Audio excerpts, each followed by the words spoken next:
Safe driving tips that could save your life, Part 3. During the dry season, engine oil and grease from passing cars build up on roads and highways. The first rains are notorious for one thing, making the road incredibly slick as the water mixes with the motor fluid. This slick mixture reduces friction between tire and the asphalt, which is why drivers are advised to drive at a low speed. The chances of getting involved in an accident while speeding increases on wet roads, and that's because wet roads aren't effective at helping a speeding car to come to a halt as a dry road will. If the forecast predicts a wet day or it's the rainy season, always leave the house 15 to 20 minutes earlier than usual to give yourself additional travel time so you won't feel the need to hurry.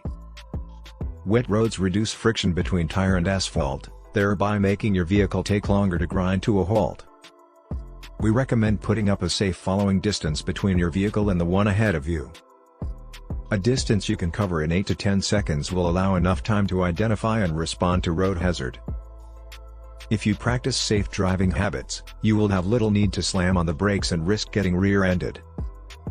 When you need to slow down or stop on wet roads, go easy on the brake pedal, smoothly and earlier than you normally would. This reduces your risk of skidding off the road or into the car ahead of you. Driving with cruise control on wet roads could actually speed up your car if you hydroplane. Besides that, when you use cruise control, chances are you may not be as alert as you need to be. Since you have no way of knowing how deep a puddle is, it is best to drive around them or take a different route if necessary. The reason is that water and electrical systems don't get along, and sometimes a seemingly shallow puddle may float your car. Your wiper blades need to be in good condition to clear water from your screen or risk distorting your view and distracting you. Be liberal with the windscreen washer and avoid following large vehicles closely so you don't get obstructive splash and spray on your screen. A few raindrops can make your car less visible to oncoming vehicles. Consider turning on your headlights to help them see you in time.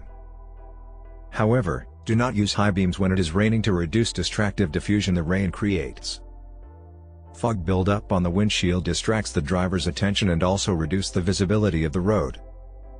When driving in the city or road with pedestrians, you need to be extra watchful.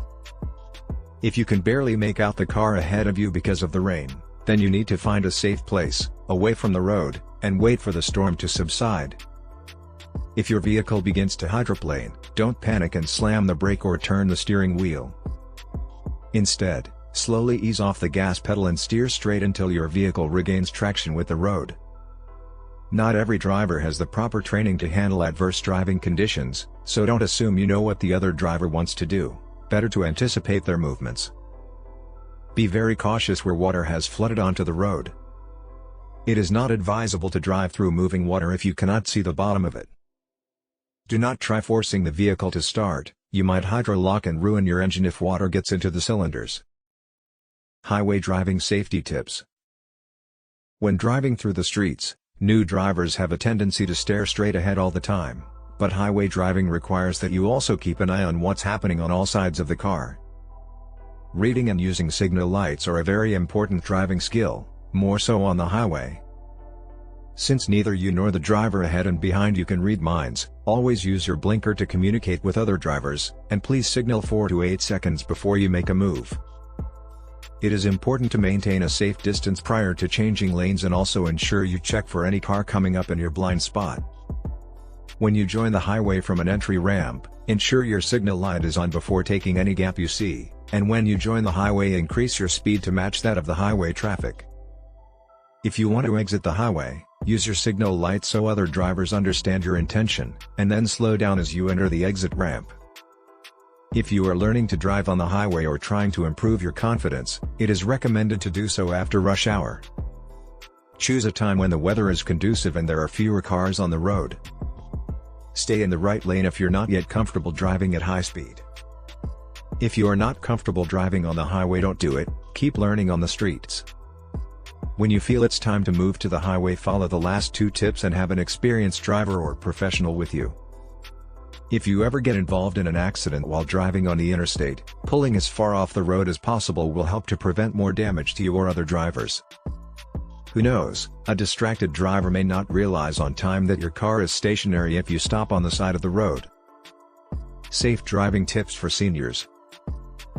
Physical activity improves your flexibility and strength, which in turn can improve your safety while driving by making it easier to turn the steering wheel, look around or over your shoulder, and make other movements. Work with your physician and follow instructions for managing any chronic conditions that may impact your safety behind the wheel, especially seizures or diabetes. You could also adjust or change your vehicle to a model that helps you avoid collisions, manage your blind spot, safely change lanes, and more. Driver safety is higher during the daytime and in good weather. Being distracted while driving exposes you to risk. If you plan to use a GPS device, then key in your destination before you move the car. Do the same to your stereo.